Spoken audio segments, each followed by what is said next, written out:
Hi everyone. Well, I have this same big Hop to It collection of Easter stories to read. And remember how I said yesterday we read the first story in a sequence of stories? So here in this big treasury is Bunny Trouble. Now, sequel means the next story after it.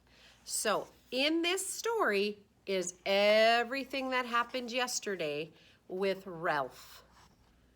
And even to the end where he turned into who they thought was the Easter Bunny.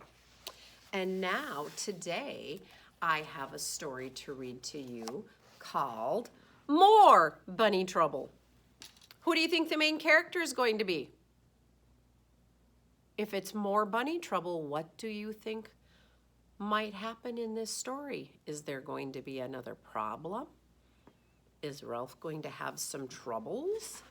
Will some of the characters be the same? Maybe there'll be new characters. Let's get reading. The author is the same. It's Hans Wilhelm. So let's see what happens in More Bunny Trouble. On the day before Easter, Ralph was out kicking his soccer ball. Sounds familiar. Just like he did most of the time.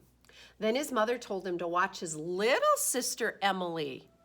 I think she's a new character. Just what he didn't want to do.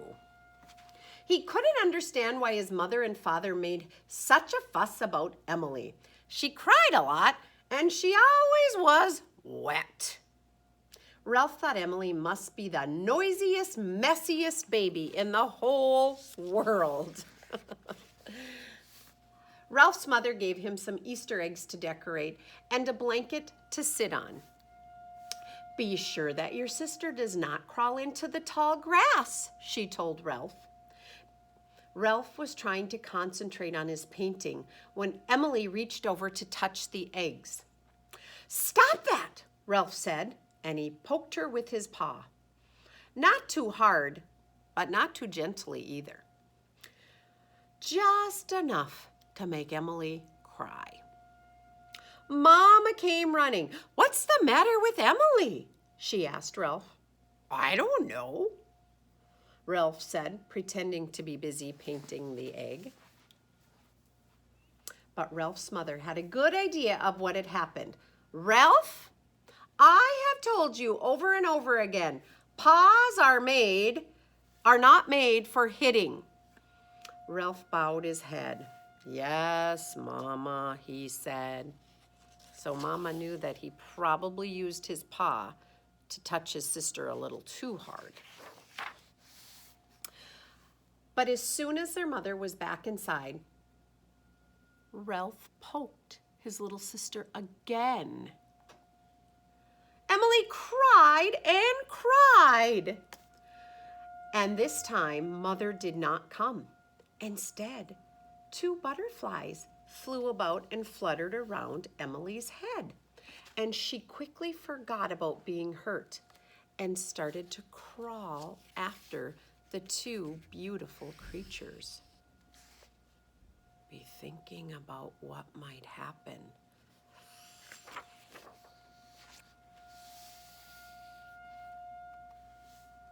Remember who was in charge.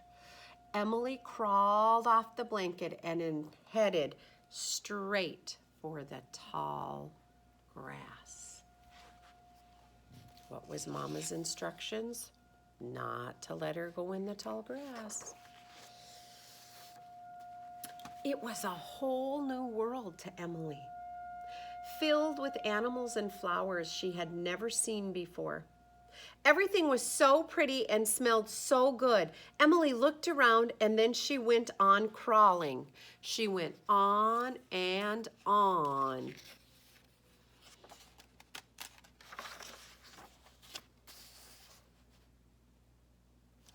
Suddenly, Ralph looked up and saw that his sister was gone. Oh no, he cried. I was supposed to be watching her. Where did she go? How did she get away so fast? Emily! He called out as loudly as he could, "Emily!"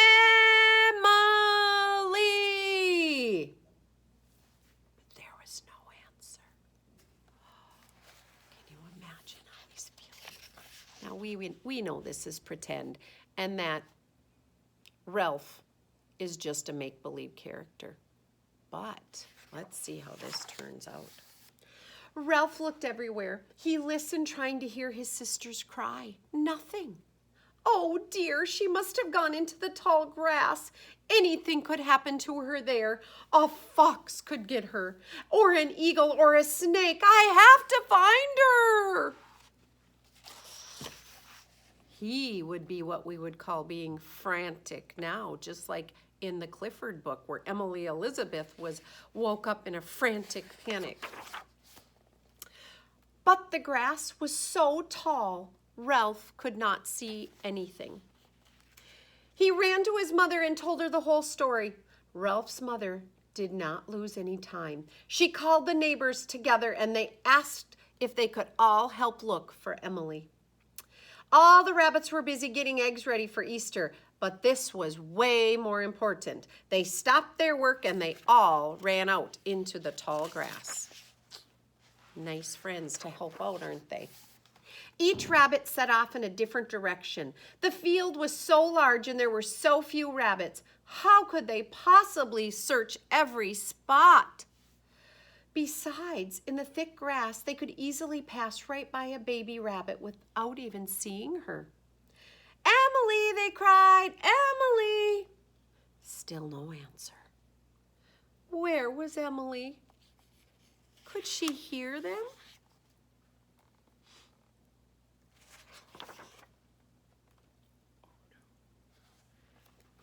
It's a villain that was in lots of our gingerbread stories, boys and girls. Who was the villain in those stories? Do you want to see? Someone did hear the rabbits calling. It was a fox. He knew immediately what had happened. We know they're sly, aren't they? They are very sly creatures.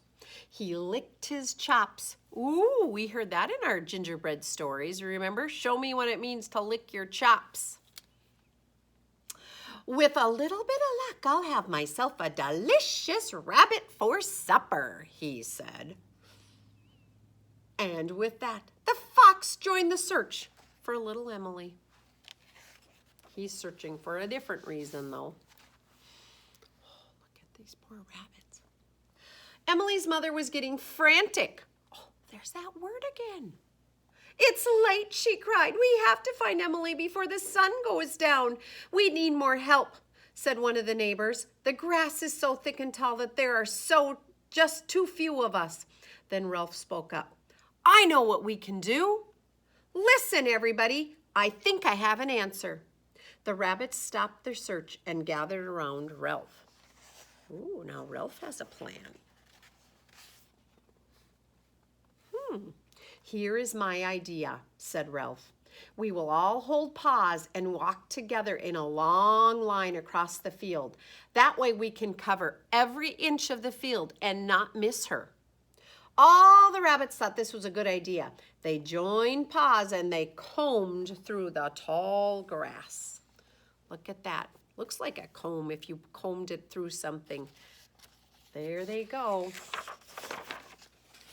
And that's how they found little Emily, fast asleep, dreaming of butterflies.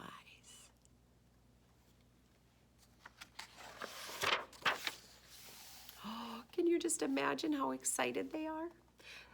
There were cheers as Ralph's mother took Emily into her arms again. Everyone was overjoyed. Even Ralph shed a tear or two.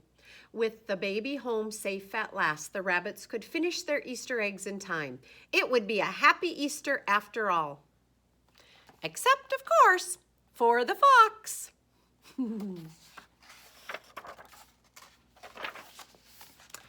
From then on, Ralph watched his favorite sister very carefully. The two of them could often be seen walking along, holding paws together. The end.